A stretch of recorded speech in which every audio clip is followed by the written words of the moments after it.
The Ottoman Empire had its fair share of triumphs and defeats. Among its long line of sultan, there's one name that stands out. He is the Magnificent, the longest ruling sultan and the lawgiver of the Islamic world. I'm of course talking about Suleiman I.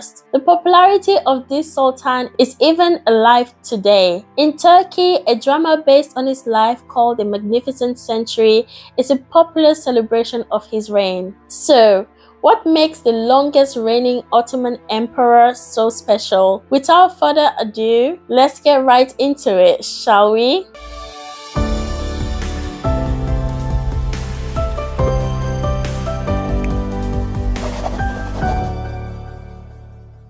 Suleiman the Magnificent, known more commonly as Suleiman I or Suleiman the Lawgiver, was the 10th Sultan of the Ottoman Empire. His reign spanned nearly 5 decades, from 1520 to 1566, and he spearheaded a pivotal era of the Ottoman Empire's history. Before the entire empire had the tragic fall, of course. If there's any Muslim hero that's applauded for getting into the ring to take down his European contemporaries, it's him. Now, the historical accounts differ drastically. You pick a book on him in a library in Istanbul, you see him as the knight in shining armor. Do the same in Berlin, and that's a different story altogether. But according to most historical sources, he outdid most of his European counterparts. Suleiman was born to be the king. Suleiman inherited the Ottoman throne via Selim I,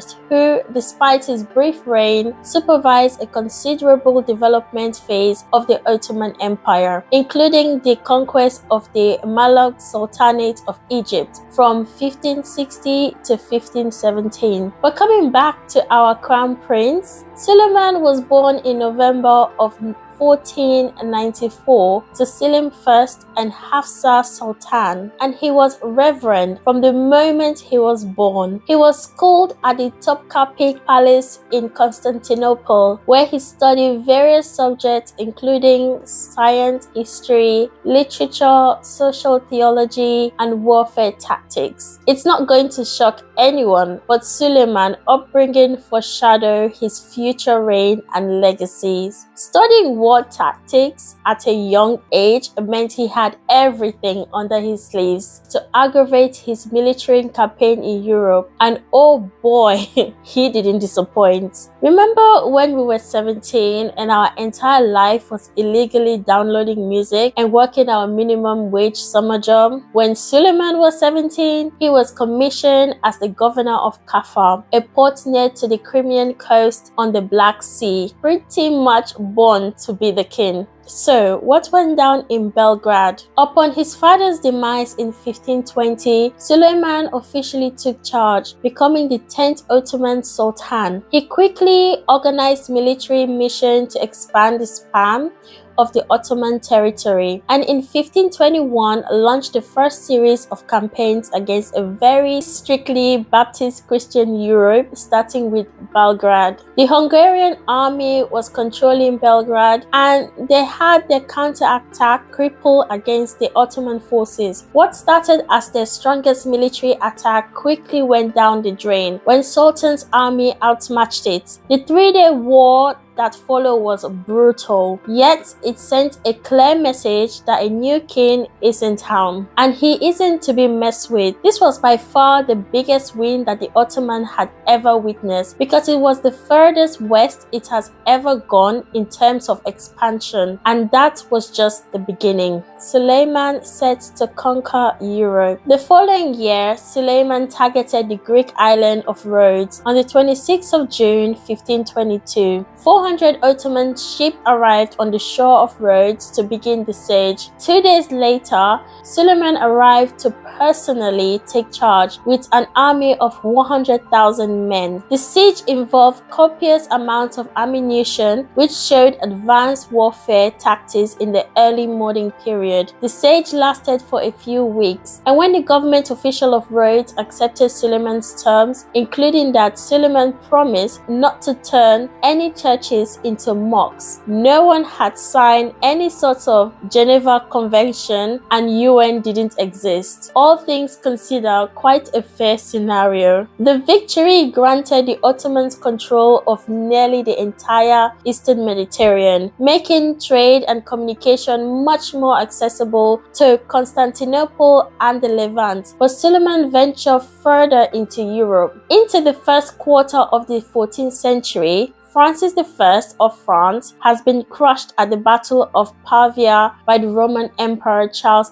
V. Francis was imprisoned and forcefully signed the Treaty of Madrid, which gave over part of France's land to Charles, as well as writing off his sister in marriage to the emperor. But wait, the plot thickens. With the treaty signed on the 14th of January 1526, Francis was allowed to leave imprisonment. However, as soon as Francis crossed the border back to France, he pulled together the League of Cognac with other European figureheads to throw Charles V off power. Classic European backstabbing. The million-dollar question is, who did he turn to for help in the East? Suleiman the Magnificent. Interestingly, for Francis and Suleiman, the Ottoman Empire was not in good terms with the Hungary after the whole Belgrade ordeal in 1521. And by 1526, they hit rock bottom entirely. This presented Suleiman with the opportunity to attack Hungary that very year. And that's the backstory with the Battle of Mohacs on the 29th of August 1526. Initially overpowered, the advantage resided with the Hungarians. Their troops were well fed, resourced, and knew the territory better, whereas the Ottomans had just gone into the Eastern Europe in the blazing summer. But folks, just when you think an upset wouldn't be possible,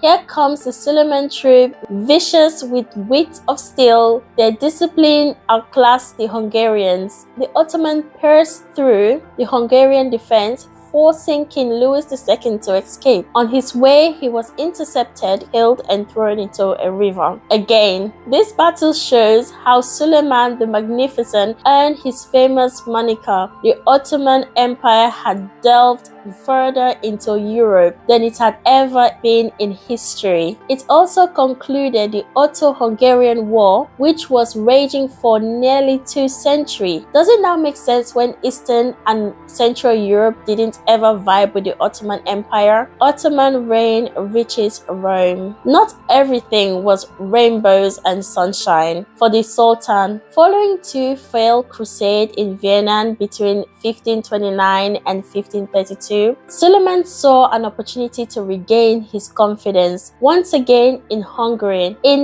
1541 and in 1544, the Habsburgs tried to lay siege to Buda but were shunned by the Ottoman, who also captured 2 Habsburg fortresses during the military struggles. As a result, Ferdinand and Charles were forced to sign a mortifying 5-year agreement with the Sultan. For Ferdinand, this meant that he was bound to submit a fixed annual sum to Suleiman the Magnificent for the Hungarian sector that he continued to control, while also conceding his claim to the Hungarian kingdom. Significantly, the treaty deemed Charles V as King of Spain rather than Holy Roman Emperor, leading Suleiman to call him the real Caesar. In a matter of few years, Suleiman had reclaimed Hungary, dethroned Charles V as the Roman Emperor, and a Franco-Ottoman alliance that was to continue for 3 centuries. Talk about exemplary leadership. Suleiman advances to the east. When it comes to conquering and invading, Suleiman didn't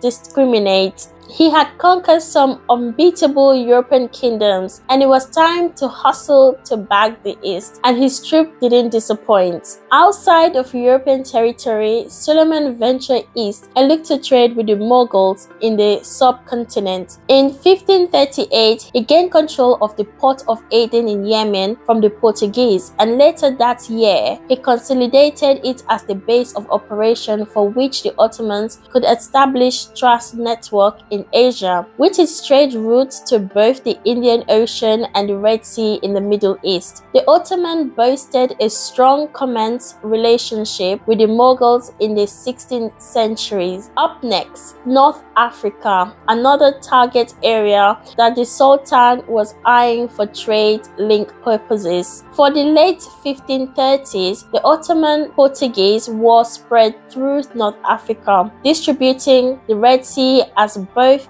fought for superior trade routes. When the two-decade-long conflict finally came to a halt in 1559, the Ottomans had successfully extended their span of control in the Red Sea, while the Portuguese retained control of the Persian Channel. However, the Ottomans took the damaged Adal Sultanate into their wing, which further strengthened the Ottoman expansion into the Horn of Africa, helping connect the North African and the Ottoman territories closer together. But it wasn't a smooth road for the magnificent Suleiman, not always. Persian had become a consistent, painful thorn in Selim's first rib, and Suleiman was determined to avoid the thorn as best as he could too. The enemy was a rival Muslim tribe, the Safavid dynasty, in 1533, and Suleiman charged an army into Asia Minor, where he captured the Tabriz and took Biltlis without any real hassle. The year after that, they struggled to find a gateway into Persia and found that the Safavids surrendering instead of fighting back. By 1535, Suleiman got to Baghdad as the Sultan, and the rest is